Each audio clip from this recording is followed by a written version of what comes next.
আমার শাশুড়ি 5 মাসের গর্ভবতী। যখন এই কথা ডক্টর বলল, তখন আমার শাশুড়ি লজ্জায় কান্না করে দিলেন নিচের দিকে তাকিয়ে।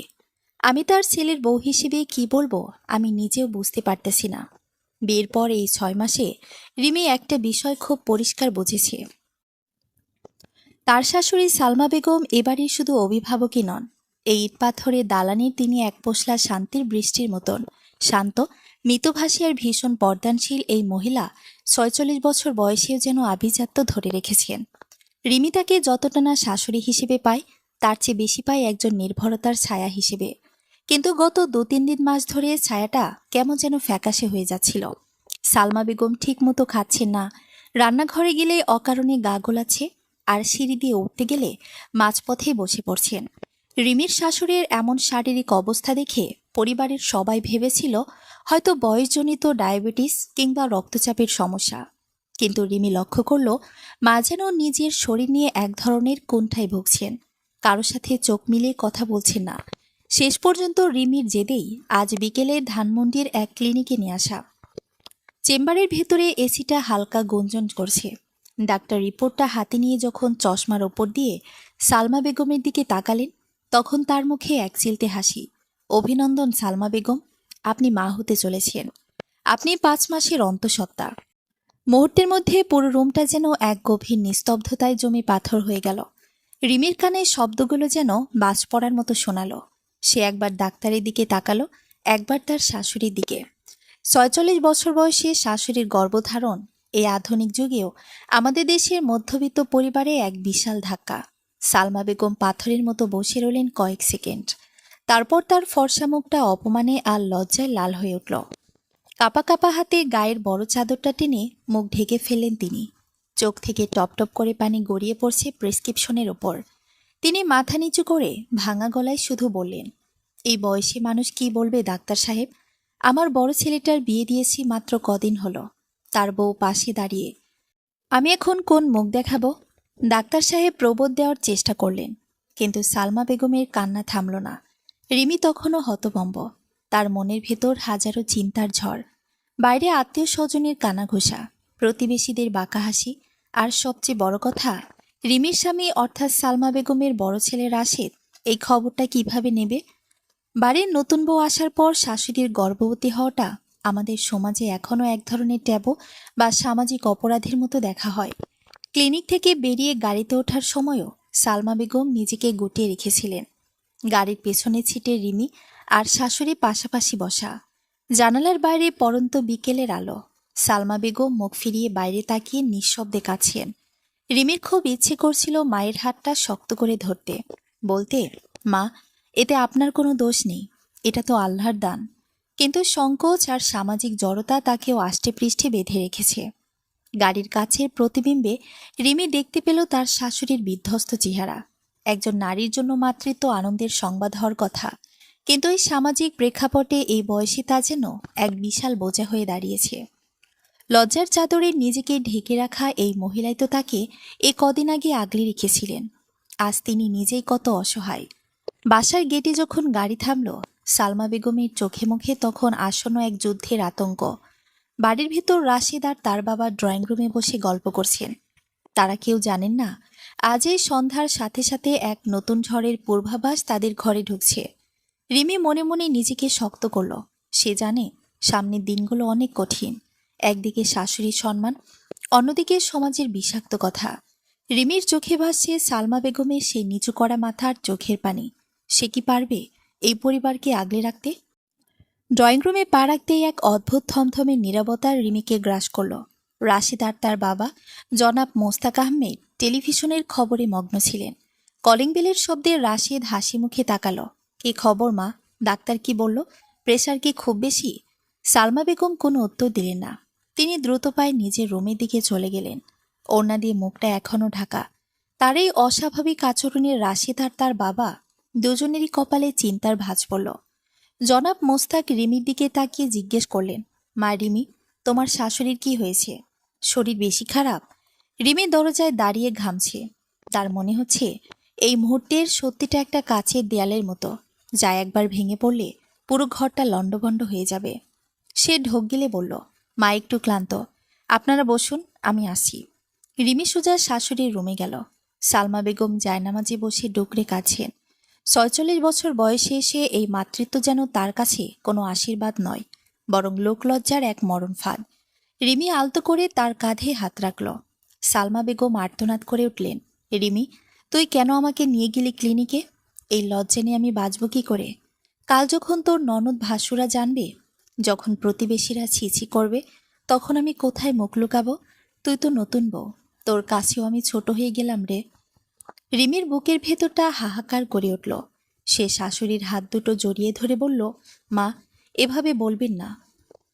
সন্তান আল্লাহর নিয়ামত, এতে আপনার কি দোষ? আপনি তো কোনো পাপ করেননি। কিন্তু সালমা বেগমের কান্না থামল না। ঠিক সেই মুহূর্তে দরজায় রাশেদ এসে দাঁড়ালো। তার চোখে মুখে সন্দেহ। কি লুকাচ্ছ তোমরা? রিমি, মায়ের কি হয়েছে বলো তো? রিপোর্ট কোথায়? রিমি বুঝতে পারল আর লুকানো সম্ভব নয়। সে কম্পিত হাতে ফাইলটা রাশেদের দিকে বাড়িয়ে দিল। রাশেদ ভ্রুকুচকে রিপোর্টটা পড়ার পর তার হাত থেকে ফাইলটা ফ্লোরে পড়ে গেল। তার চোখের দৃষ্টি স্থির হয়ে গেছে। নিজের মায়ের এই বয়সে মা হওয়ার খবরটা নিতে তার পৌরুষে আর তার আধুনিক শিক্ষায় কোথাও যেন বড় একটা ধাক্কা লাগলো। এসব কি রিমি? এটা কিভাবে সম্ভব? রাশেদের গলার স্বর নিচু, কিন্তু তাতে এক ধরনের চাপা রাগ বিরক্তি। সে রুম থেকে বের হয়ে গেল। পেছন থেকে জনাব মোস্তাক আহমেদ এসে ফাইলটা তুলে নিলেন। তিনি শান্তভাবে রিপোর্টটা পড়লেন। মোস্তাক আহমেদও লজ্জায় মাথা নিচু করলেন। রুমে এক পিনপতন নীরবতা। সালমা বেগম তখনও মাথা নিচু করে কাঁদছেন, যেন তিনি কোনো মস্ত বড় অপরাধ করে ফেলেছেন। কিছুক্ষণ পর মোস্তাক আহমেদ রুম থেকে বের হয়ে দীর্ঘশ্বাস ফেলে রাশেদের দিকে তাকালেন। তিনি পরিস্থিতিটা স্বাভাবিক করার জন্য রাশেদকে বললেন, রাশেদ, তুই অবাক হচ্ছিস কেন? তোর মা অসুস্থ নয়, তিনি একটা নতুন প্রাণ বয়ে বেড়াচ্ছেন। এতে লজ্জা পাওয়ার কি আছে? রাশেদ তীব্র স্বরে বলে উঠল, বাবা, আপনি বুঝতে পারছেন না? বন্ধুদের আমি কি বলবো? রিমির বাপের বাড়ির লোকেরা জানলে কি ভাববে? মানুষ বলবে বুড়ো বয়সে এদের ঢং দেখে বাঁচি না। আমাদের তো একটা সম্মান আছে নাকি? ছেলের এই রূঢ় কথাগুলো সালমা বেগমের কানে তীরের মতো বিঁধল। তিনি এবার মুখ তুললেন। তার চোখ দুটো লাল। অপমানে তার শরীর কাঁপছে। কিন্তু সবাইকে অবাক করে দিয়ে রিমি রাশিদের সামনে গিয়ে দাঁড়ালো। তার শান্ত অথচ দৃঢ় কণ্ঠস্বর পুরো ঘরে প্রতিধ্বনিত তুলল, রাশিদ, আজ যদি আমার পেটে এই সন্তান আসতো, তবে কি তুমি এভাবে সম্মানের দোহাই দিতে? মা যদি তোমাকে জন্ম দিয়ে অপরাধ না করে থাকেন, তবে এই সন্তানকে কেন তোমরা অপরাধের চোখে দেখছ? বাইরের মানুষ কি বলবে সেটা বড় কথা নয়। বড় কথা হলো এই বয়সে মায়ের শরীরের যত্ন নেওয়া। তোমরা পুরুষরা শুধু সম্মানের কথাই ভাবছ, কিন্তু একবারও কি ভেবেছ মা এই মুহূর্তে কতটা মানসিকভাবে ভেঙে পড়েছেন? রিমির কথা শুনে জনাব মোস্তাক মুগ্ধ হয়ে তার পুত্রবধূর দিকে তাকালেন। রাশেদ স্তব্ধ হয়ে গেল। সে রিমির চোখে এক অন্যরকম তেজ দেখতে পেল, একজন নারীর প্রতি আরেকজন নারীর সহমর্মিতার তেজ। রাতে খাবার টেবিলে কেউ কোনো কথা বলল না। সালমা বেগম ঘর থেকে বের হননি। রিমি নিজ হাতে খাবার নিয়ে শাশুড়ির রুমে গেল। সে জানে যুদ্ধটা কেবল শুরু হয়েছে। আগামীকাল যখন আত্মীয়রা জানবে, যখন ফোন আসতে শুরু করবে, তখন এই বাড়িটা এক রণক্ষেত্রে পরিণত হবে। কিন্তু রিমি মনে মনে প্রতিজ্ঞা করল, যে সম্মান সালমা বেগমকে এই বাড়িতে দিয়েছিল, সেই সম্মান সে ফিরিয়ে দেবেই। রাতটা ছিল ভীষণ দীর্ঘ। রিমির চোখের পাতায় এক মুহূর্তের জন্য ঘুম জড়ায়নি। পাশের ঘরে শাশুড়ির কান্নার আওয়াজ থামলেও এক অদ্ভুত ভ্যাপসা নীরবতা পুরো বাড়িটাকে শ্বাসরুদ্ধ করে রেখেছে। রাশেদ পিঠ ফিরিয়ে শুয়ে আছে। ওর নিঃশ্বাসে অস্থিরতা। রিমি জানে এই মুহূর্তে যুক্তির চেয়ে জেদ রাশেদকে বেশি গ্রাস করে আছে। সকাল হতে ড্রয়িং রুমের ল্যান্ডফোনটায় বেজে উঠল। এই শব্দের মধ্যে যেন একটা অশনি সংকেত ছিল। রিমি ফোন ধরল তাড়াতাড়ি করে। রাশিদের বড় বোন কল দিয়েছে, তানিয়াপা কল দিয়েছেন। ওপাশ থেকে তীক্ষ্ণ স্বরে ভেসে এলো, রাশিদ কোথায়? কিরে রিমি, এসব কি শুনছি? ছোট চাচি ফোন করে হাসাহাসি করছে, বলছে তোদের বাড়িতে নাকি নতুন মেহমান আসছে। এই বয়সী মা এসব কি কাণ্ড শুরু করলো? আমার শ্বশুর বাড়িতে মুখ দেখানোর জায়গা নেই। রিমি শান্ত গলায় বলল, আপা শান্ত হন, মা অসুস্থ ছিলেন, আমরা ডাক্তারের কাছে গিয়েছিলাম। অসুস্থ না ছাই। তানিয়াপা কথা কেড়ে নিলেন, এটা তো সামাজিক কেলেঙ্কারি। মা কি একবারও আমাদের কথা ভাবল না? তোদের নতুন বিয়ে হয়েছে, এখন এসব মানায়? ফোনটা রেখে রিমি দেখল সালমা বেগম দরজার আড়ালে দাঁড়িয়ে সব শুনছেন। তার মুখটা সাদা কাগজের মতো ফ্যাকাশে হয়ে গেছে। তিনি থরথর করে কাঁপছেন। রিমি দ্রুত গিয়ে তাকে ধরে রুমে নিয়ে গেল। মা, আপনি ওদের কথায় কান দেবেন না। মানুষের মুখ আপনি বন্ধ করতে পারবেন না, কিন্তু নিজের মনটাকে তো শক্ত করতে পারেন। সালমা বেগম ফিসফিস করে বললেন, তানিয়া ঠিকই বলেছে রে মা, আমার মরণ হলে বোধহয় সবাই শান্তি পেত। কাল রাত থেকে তোর বাবাও আমার সাথে একটাও কথা বলেনি। উনিও বোধহয় আমাকে অপরাধী ভাবছেন। ঠিক তখনই জনাব মোস্তাক আহমেদ রুমে ঢুকলেন। তার হাতে এক গ্লাস দুধ আর কিছু ফল। গতরাতের সেই কুণ্ঠা কাটিয়ে উঠেছেন তিনি। তিনি সালমা বেগমের সামনে বসে ধীর স্থির কণ্ঠে বললেন, তানিয়াকে বলে দিয়েছি, এটা আমাদের পারিবারিক বিষয়। বাইরে কারোর নাক গলানোর দরকার নেই। আর রাশেদ, ও এখনও ছেলে মানুষ, পরিস্থিতির গুরুত্ব বুঝতে পারছে না। তিনি সালমা বেগমের দিকে তাকিয়ে একটু হাসলেন। লজ্জা পাওয়ার কিছু নেই সালমা, আল্লাহ যা কপালে রেখেছেন তা হাসি মুখে মেনে নেওয়াই মুমিনের কাজ। আমাদের বয়স হয়েছে ঠিকই, কিন্তু এই সন্তান তো আমাদের একাকিত্বের সঙ্গীও হতে পারে। স্বামীর এই আশ্বাসে সালমা বেগমের চোখের কোণে আবার জল জমল। তবে এবার সে জলে কৃতজ্ঞতা ছিল, কিন্তু ঝড়ের তখনও বাকি ছিল। দুপুর গড়াতেই ড্রয়িং রুমে হাজির হলেন পাড়ার মুরব্বি গোছের দুই মহিলা আর রাশিদের ছোট চাচি। তাদের আসার উদ্দেশ্য সমবেদনা জানানো নয়, বরং কৌতূহলী হয়ে কাটা ঘায়ে নুনের ছিটা দেওয়া। ছোট চাচি বাঁকা হেসে বললেন, বলি ভাবি, খবর তো রাষ্ট্র হয়ে গেছে। এই বয়সে এসব সামলাবেন কি করে? লোকে তো হাসাহাসি করছে। রিমিমা, তুমি তো নতুন বউ, তোমার বুঝি খুব লজ্জা লাগছে? রিমি ড্রয়িং রুমে এসে শক্ত হয়ে দাঁড়ালো। সে বুঝতে পারল, আজ যদি সে প্রতিবাদ না করে তবে এই মহিলারা তার শাশুড়িকে মানসিকভাবে মেরে ফেলবেন। রিমি হাসি মুখে ট্রে হাতে এগিয়ে গেল। চাচিমা, লজ্জা লাগবে কেন? মা তো কোনো অন্যায় করেনি। আর যারা হাসাহাসি করছে তাদের বোধহয় জানা নেই যে মাতৃত্ব আল্লাহর দেওয়া সবচেয়ে বড় সম্মান। আমার শাশুড়ি মা এই বয়সে যে সাহস দেখাচ্ছেন সেটা তো প্রশংসার দাবি রাখে। বরং যারা এই পবিত্র বিষয় নিয়ে আড়ালে কথা বলছে, লজ্জা তো তাদের পাওয়া উচিত। রিমির স্পষ্ট জবাবে ঘরের ভেতর এক নিমিষেই পিনপতার নীরবতা নেমে এলো। মহিলারা একে অপরের মুখ চাওয়াচাই করতে লাগলেন। এমন করা জবাব তারা এই শান্ত স্বভাবের রিমির কাছ থেকে আশা করেনি। ওদিকে রাশিদ ড্রয়িং রুমের বাইরে দাঁড়িয়ে সব শুনছিল। রিমির যুক্তি আর সাহসিকতা থেকে ভেতরে ভেতরে নাড়িয়ে দিল। সে দেখল, যে সমাজ আর সম্মানের ভয়ে সে কুঁকড়ে আছে, সেই সমাজকে একতরিতে উড়িয়ে দিচ্ছে তার স্ত্রী। বিকালে রাশিদ ড্রয়িং রুমে ঢুকে সবার সামনে বাবার পাশে বসল। তারপর মায়ের রুমের দিকে তাকিয়ে উচ্চস্বরে বলল, রিমি, মার ফল খাওয়ার সময় হয়েছে। তুমি কি মাকে একটু ডাইনিংয়ে নিয়ে আসবে? আমরা সবাই একসাথে চা খাবো। সালমা বেগম রুম থেকে বের হয়ে এলেন। তার মাথার ঘোমটাটা আগের মতোই শক্ত, কিন্তু এবার তার চোখ নিচু নয়। রিমির হাত ধরে তিনি যখন সোফায় বসলেন, তখন বাড়ির পরিবেশটা একটু হালকা হতে শুরু করেছে। বাড়ির মানুষ হয়তো এখনো কথা বলছে, কিন্তু ঘরের ভেতরটা যদি পাথরের মতো শক্ত হয়, তবে কোনো ঝড়ই তাদের ক্ষতি করতে পারবে না। পরের কয়েকটা দিন বাড়ির আবহাওয়াটা যেন বর্ষার আগের গরমের মতো মনে রইল। বাইরের লোকজন আর আত্মীয় স্বজনের কানাঘুষা আগুনের মতো ছড়িয়ে পড়েছে। রাশেদ আগের মতো মায়ের সাথে খুব একটা কথা বলছে না। অফিস থেকে ফিরে সোজা নিজের রুমে ঢুকে যাচ্ছে। এমনকি খাবারের টেবিলেও সে ভীষণ নীরব। তার এই দূরত্ব সালমা বেগমকে করে করে খাচ্ছে। তিনি বুঝতে পারছেন, তার গর্ভধারণের খবরটা রাশেদের অহংকারে আর সামাজিক সম্মানে বড় ধরনের আঘাত করেছে। সকাল 10টা নাগাদ কলিং বেলের কর্কশ শব্দে রিমির তন্দ্রা ভাঙল। দরজা খুলতে দেখল তানিয়া আপা দাঁড়িয়ে, পরনে দামি জর্জের শাড়ি, চোখে মুখে চরম বিরক্তি আর ঘৃণা। ড্রয়িং রুমে ঢুকে তিনি চিৎকার শুরু করলেন, মা কোথায়? মা! সালমা বেগম রান্নাঘর থেকে ভয়ে ভয়ে বেরিয়ে এলেন। তানিয়া আপা তার সামনে গিয়ে দাঁড়ালেন। গলার স্বর সপ্তমে চড়িয়ে বললেন, মা, তুমি কি পাগল হয়ে গেছো?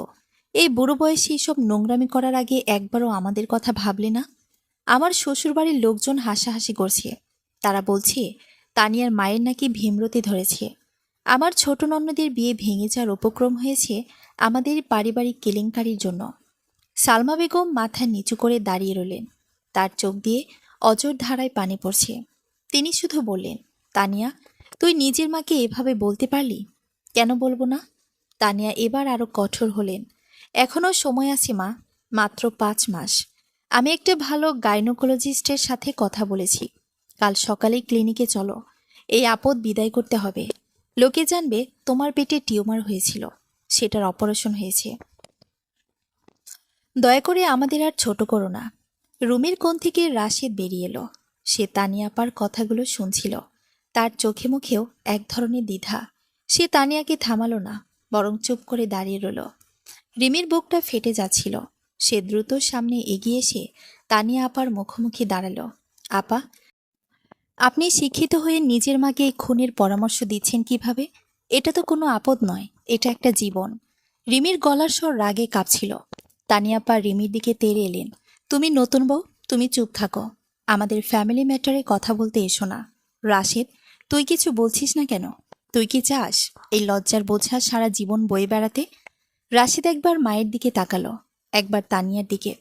তারপর খুব নির্লিপ্ত গলায় বলল, তানিয়াপা যা বলছে সেটা হয়তো এই মুহূর্তে আমাদের সম্মানের জন্য ঠিক।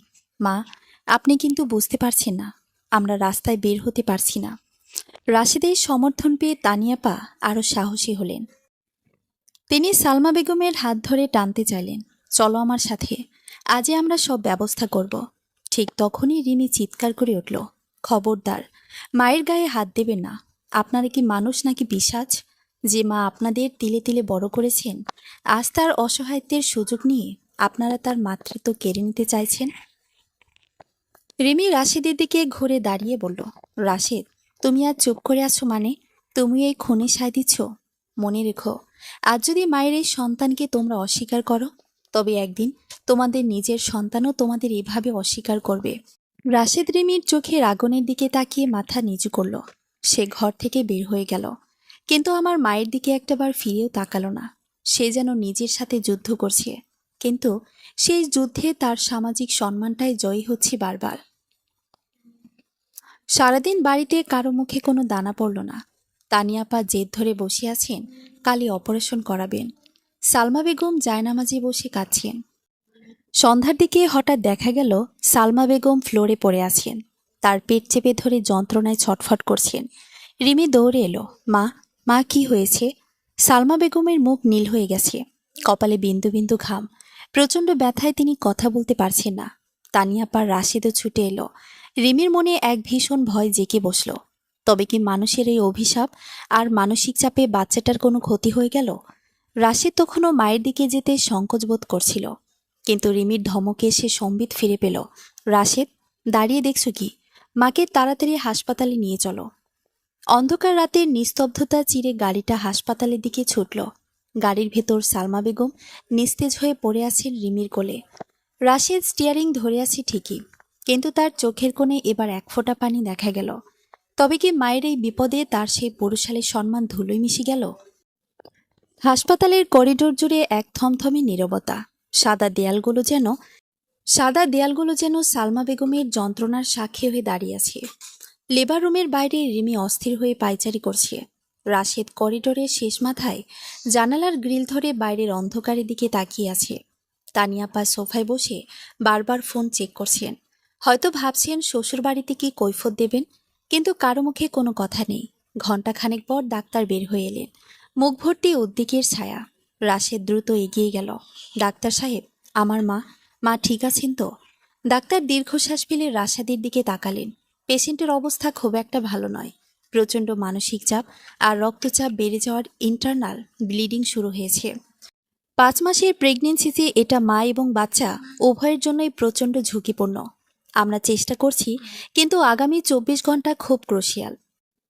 কথাটা শুনে রাশেদ যেন পায়ের তলার মাটি হারিয়ে ফেলল। যে মা তাকে তিল তিল করে আগলে রেখে বড় করেছেন, আজ সেই মা মৃত্যুর সাথে পাঞ্জা লড়ছেন। আর এর পেছনে প্রত্যক্ষ বা পরোক্ষভাবে সে নিজেও দায়ী।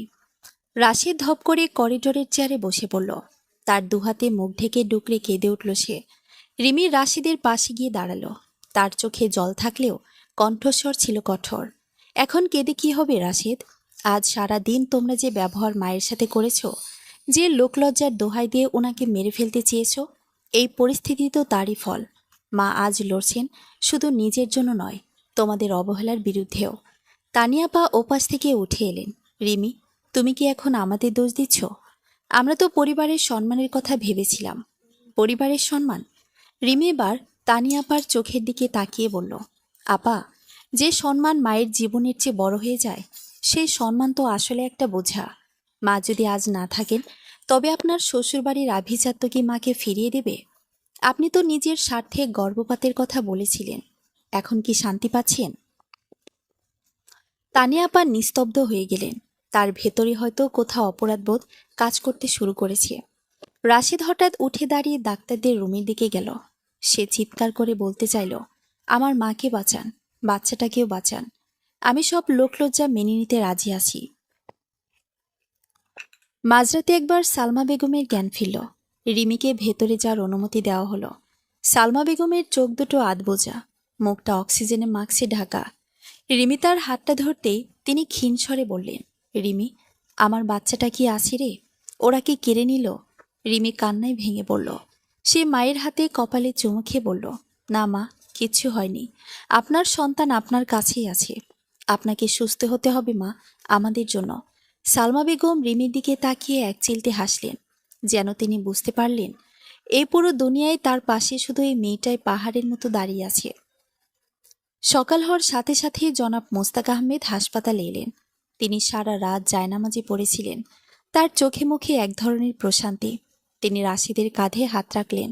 রাশিদ বাবাকে জড়িয়ে ধরে কেঁদে ফেলল, বাবা, আমাকে মাফ করে দিন, আমি খুব বড় ভুল করেছি। মোস্তাক সাহেব শান্ত গলায় বললেন, ভুল মানুষেরই হয় রাশিদ, কিন্তু সেই ভুল শুধরে নেওয়ার সুযোগ আল্লাহ সবাইকে দেন না।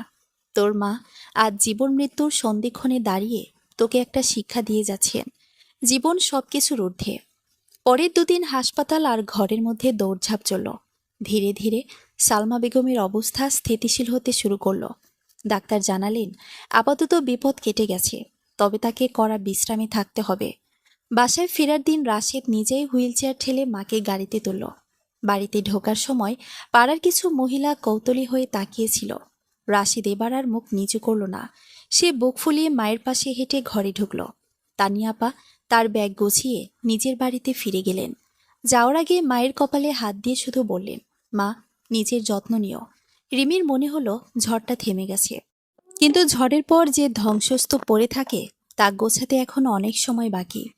সালমা বেগম ঘরে ফিরে এসে নিজের ঘরে একা থাকতে চাইলেন না। তিনি রিমির হাত শক্ত করে ধরে রাখলেন। এই যে নতুন এক সম্পর্কের বাঁধন তৈরি হলো, তা কি পারবে আগত মেহমানের জন্য এক নিরাপদ পৃথিবী গড়তে? হাসপাতালের সেই ভয়াবহ রাতের পর সময় যেন দ্রুতবেগে বয়ে চলল। সালমা বেগমের গর্ভাবস্থার বাকি 4 মাস রিমি তার ছায়ার মতো পাশে ছিল। রাশিদ আগের চেয়ে অনেক বেশি দায়িত্বশীল হয়ে উঠেছে। বাইরে কে কি বলল তা এখন আর এই বাড়িতে প্রভাব ফেলে না। রাশিদ নিজে এখন নিয়ম করে মায়ের চেকআপের জন্য ক্লিনিকে নিয়ে যায়। প্রতিবেশীদের বাঁকা চাহনি এখন সে এক তাচ্ছিলের হাসিতে উড়িয়ে দিতে শিখেছে। অবশেষে সেই শুভক্ষণটি এলো। শীতের এক কুয়াশাচ্ছন্ন সকালে রাজধানীর এক বেসরকার হাসপাতালে সালমা বেগমের কোল আলো করে এলো এক ফুটফুটে পুত্র সন্তান। ৪৬ বছর বয়সে মা হওয়াটা যতটা ঝুঁকিপূর্ণ ছিল, সৃষ্টিকর্তার অশেষ কৃপায় সব বাধা পেরিয়ে মা ও শিশু দুজনেই সুস্থভাবে ঘরে ফিরল। তানিয়া পা খবর পেয়ে ছুটে এলেন। যে ভাইটিকে তিনি একসময় আপদ বলেছিলেন, তাকে কোলে নিতেই তার দুচোখ ভিজে উঠল। ছোট্ট শিশুর সে নিষ্পাপ মুখের দিকে তাকিয়ে তানিয়া পার যাবতীয় আভিজাত্য আর সামাজিক অহংকার মুহূর্তেই ধুলোয় মিশে গেল। তিনি বারবার বাচ্চার কপালে চুমু খেয়ে বললেন, আমার ভাইটা ঠিক রাশিদের মতো হয়েছে দেখতে। 2 বছর পর বিকেলের হালকা রোদে ড্রয়িং রুমটা গমগম করছে। বাড়ির পরিবেশ এখন আমূল বদলে গেছে। সেই থমথমে নীরবতা এখন অতীত, বরং বাড়ির প্রতিটি কোণ এখন খুদে সদস্যদের পদচারণার মুখরিত। রাশিদ অফিস থেকে ফিরে এলেও বেল বাজানোর আগে দরজার আড়াল থেকে শোনা যায় ছোট ছোট পায়ের শব্দ। সালমা বেগম সোফায় বসে হাসি মুখে দেখছেন তার 2 বছরের ছেলেকে। ছেলেটির নাম রাখা হয়েছে আরিয়ান। আরিয়ান এখন টলমল পায়ে সারা ঘর জুড়ে হেঁটে বেড়ায়। সে এখন এই বাড়ির প্রাণভোমরা, সবার চোখের মণি। জনাব মোস্তাক আহমেদ আগে অফিস থেকে ফেরার জন্য অস্থির থাকতেন না, কিন্তু এখন আরিয়ানের সাথে খেলার টানে বিকেল হতেই ব্যাগ গুছিয়ে বাড়ির দিকে রওনা হন। আরিয়ান এখন রিমির আঁচল ধরে টানে, আধো আধো বল ফুটিয়ে বলে, বৌমণি, খোদা। রিমি হাসি মুখে আরিয়ানকে কোলে তুলে নেয়। রিমি এখন আর শুধু এ বাড়ির বড় বউ না, সে আরিয়ানের দ্বিতীয় মা। রিমি অনুভব করে 2 বছর আগে যে লড়াইটা সে শুরু করেছিল, আজ তা এক সার্থক পূর্ণতা পেয়েছে। সালমা বেগম রিমির দিকে তাকিয়ে পরম মমতায় বললেন, জানিস রিমি, আজ যদি তুই সেদিন আমার হাতটা শক্ত করে না ধরতিস, তবে এই আনন্দ আমি কোনোদিন পেতাম না। তোকে শুধু ছেলের বউ নয়, আমি নিজের মেয়ে হিসেবেও আজ গর্ব করি। রাশেদ এসে আরিয়ানকে রিমির কোল থেকে নিজের কাঁধে তুলে নিল। রাশেদের চোখে এখন আর কোনো সংকোচ নেই, বরং এক গর্বিত ভাইয়ের তৃপ্তি। পাড়া প্রতিবেশীরা যারা একসময় আড়ালে হাসাহাসি করত, এখন তারাই আরিয়ানকে দেখার বাহানায় এই বাড়িতে আসে। আরিয়ান তার নিষ্পাপ হাসি দিয়ে সবার মন জয় করে নিয়েছে।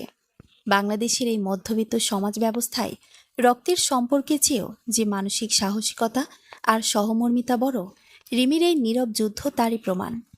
বাড়ির দক্ষিণের জানালা দিয়ে আসা পরন্ত বিকেলের আলোয় দেখা যায় একটি সম্পূর্ণ সুখী পরিবার হাসি মুখে আড্ডায় মগ্ন। আরিয়ান তার ছোট্ট পায়ে হেঁটে হেঁটে রাশিদের থেকে বাবার কাছে যাচ্ছে, আর মাঝখানে দাঁড়িয়ে রিমি ও সালমা বেগম একে অপরের দিকে তাকিয়ে হাসছেন। সেই হাসিতে কোনো লজ্জা নেই, কোনো গ্লানি নেই, আছে শুধু এক নিঃস্বার্থ মাতৃত্বের জয় আর অটুট এক রক্তের বাঁধনের গল্প। সমাপ্ত।